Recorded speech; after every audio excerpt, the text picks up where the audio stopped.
বিলাস সগর্বে হাস্য করিয়া কহিল, বোধ হয়, কিন্তু উনি তো বিদেশি লোক, খুব সম্ভব আমাদের কিছুই জানেন না। আগন্তুক ক্ষণকাল নীরবে বিজয়ার মুখের প্রতি চাহিয়া থাকিয়া তাহাকেই কহিল, আমি বিদেশি না হলেও এই গ্রামের লোক নয়, সে কথা ঠিক। তবু আমি সত্যিই আপনার কাছে আশা করিনি। পুতুল পুজো কথাটা আপনার মুখ থেকে বার না হলেও সাকার নিরাকার উপাসনার পুরনো ঝগড়া আমি এখানে তুলব না। আপনারা যে ব্রাহ্ম সমাজের তাও আমি জানি, কিন্তু এ তো সে নয়। গ্রামের মধ্যে এই একটি পূজা, সমস্ত লোক সারা বৎসর এই 3টি দিনের আশায় পথ চেয়ে বসে আছে। এই বলিয়া আর একবার তীক্ষ্ণ দৃষ্টিপাত করিয়া বলিল, গ্রাম আপনার, প্রজারা আপনার ছেলে মেয়ের মতো। আপনার আশার সঙ্গে সঙ্গে গ্রামের আনন্দ উৎসব শতগুণে বেড়ে যাবে, এই আশাই তো সকলে করে। কিন্তু তা না হয়ে এত বড় দুঃখ, এত বড় নিরানন্দ বিনা অপরাধে আপনার দুঃখী প্রজাদের মাথায় নিজে তুলে দেবেন, এ বিশ্বাস করা কি সহজ? আমি তো বিশ্বাস করতে পারিনি। বিজয়া সহসা উত্তর দিতে পারিল না। দুঃখী প্রজাদের নামে তাহার কোমল চিত্ত ব্যথায় ভরিয়া উঠিল। ক্ষণকালের জন্য কেহই কোনো কথা কহিতে পারিল না। শুধু বিলাসবাবু বিজয়া সেই নিঃশব্দ স্নেহার্দ্র মুখের প্রতি চাহিয়া ভিতরে ভিতরে উষ্ণ এবং উদ্বিগ্ন হইয়া তাচ্ছিলের ভঙ্গিতে বলিয়া উঠিল, আপনি অনেক কথা কইছেন, সাকার নিরাকারের তর্ক আপনার সঙ্গে করব এত অপর্যাপ্ত সময় আমাদের নেই। তা সে চুলো যাক, আপনার মামা একটি কেন 100টা পুতুল গড়িয়ে ঘরে বসে পুজো করতে পারেন, তাতে কোনো আপত্তিই নেই। শুধু কতকগুলো ঢাকঢোল কাশি অহরাত্র ওর কানের কাছে পিটে ওকে অসুস্থ করে তোলাতেই তো আমাদের আপত্তি। আগন্তুক একটুখানি হাসিয়া কহিল, অহরাত্র তো বাজে না, তা সকল উৎসবেই একটু হইচই গন্ডগোল হয়। বলিয়া বিজয়াকে বিশেষ করিয়া উদ্দেশ করিয়া বলিল, অসুবিধে যদি কিছু হয়, না হয় হলোই। আপনারা মায়ের জাত, এদের আনন্দের অত্যাচার আপনি সইবেন না তো কে সইবে? বিজয়া তেমনি নিরুত্তরেই বসিয়া রহিল। বিলাস শ্লেষের শুষ্ক হাসি হাসিয়া বলিল, আপনি তো কাজ আদায়ের ফন্দিতে ছেলে মেয়ের উপমা দিলেন, শুনতেও মন্দ লাগলো না। কিন্তু জিজ্ঞাসা করি, আপনি নিজেই যদি মুসলমান হয়ে মামার কানের কাছে মহরম শুরু করে দিতেন, তার সেটা ভালো বোধ হতো কি? তা সে যাই হোক, বকাবকি করবার সময় নেই আমাদের। বাবা যে হুকুম দিয়েছেন তাই হবে। কলকাতা থেকে ওকে দেশে এনে মিছামিছি একরাশ ঢাক ঢোল কাঁসর বাজিয়ে ওর কানের মাথা খেয়ে ফেলতে আমরা দেব না, কিছুতেই না।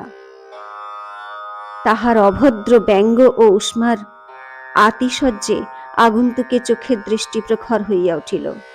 সে বিলাসের মুখের প্রতি চোখ তুলিয়া কহিল, আপনার বাবাকে এবং তার নিষেধ করবার কি অধিকার আমার জানা নেই, কিন্তু আপনি যে মহরমের অদ্ভুত উপমা দিলেন, এটা হিন্দুর রোশন চৌকি না হয়ে সেই মুসলমানদের মহরমের কড়া নাকাড়ার বাধ্য হলে কি করতেন শুনি? এ শুধু নিরীহ স্বজাতির প্রতি অত্যাচার বই তো নয়। বিলাস অকস্মাৎ চৌকি ছাড়িয়া লাফাইয়া উঠিল, চোখ রাঙাইয়া ভীষণ কণ্ঠে চাচাইয়া কহিল, বাবার সম্বন্ধে তুমি সাবধান হয়ে কথা কও বলে দিচ্ছি, নইলে এখনই অন্য উপায় শিখিয়ে দেব তিনি কে এবং তার কি অধিকার।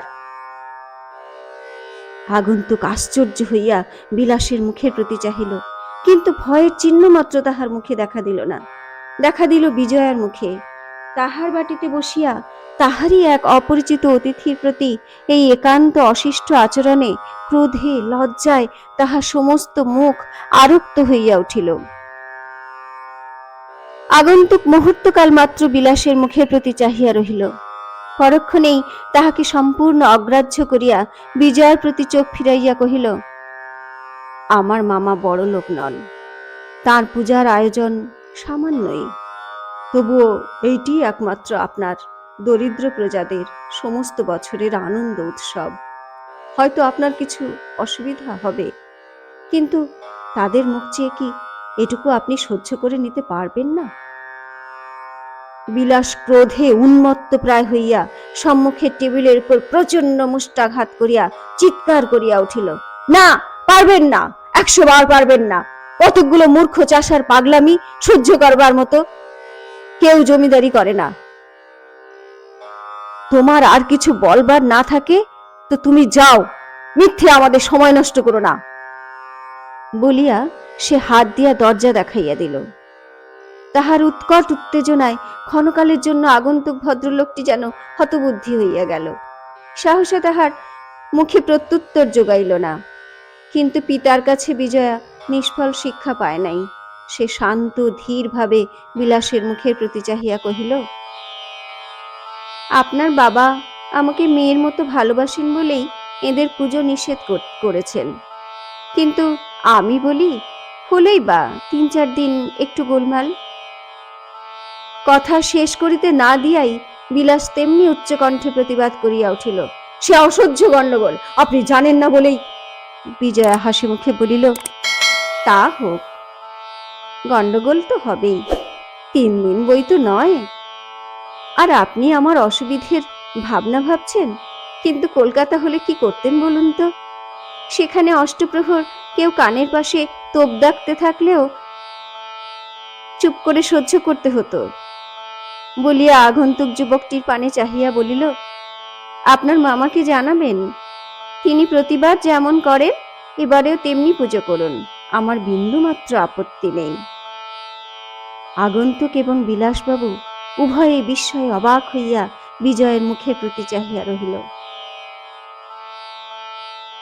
আপনি তবে এখন আসুন বলিয়া বিজয়া হাত তুলিয়া ক্ষুদ্র একটি নমস্কার করিল। অপরিচিত ভদ্রলোকটিও আপনাকে সংবরণ করিয়া লইয়া উঠিয়া দাঁড়াইল এবং ধন্যবাদ ও প্রতি নমস্কার করিয়া এবং বিলাসকেও একটি নমস্কার করিয়া ধীরে ধীরে বাহির হইয়া গেল।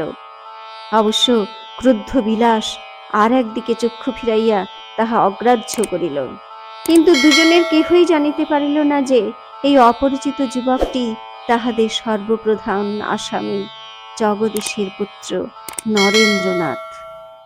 কি হবে এরপর জানতে হলে চ্যানেলটি সাবস্ক্রাইব করে সাথে থাকুন। ভিডিওটি ভালো লাগলে লাইক করুন, শেয়ার করুন এবং কমেন্টের মাধ্যমে আপনাদের মূল্যবান মতামত জানিয়ে সমৃদ্ধ করুন। Thank you my loves, take care.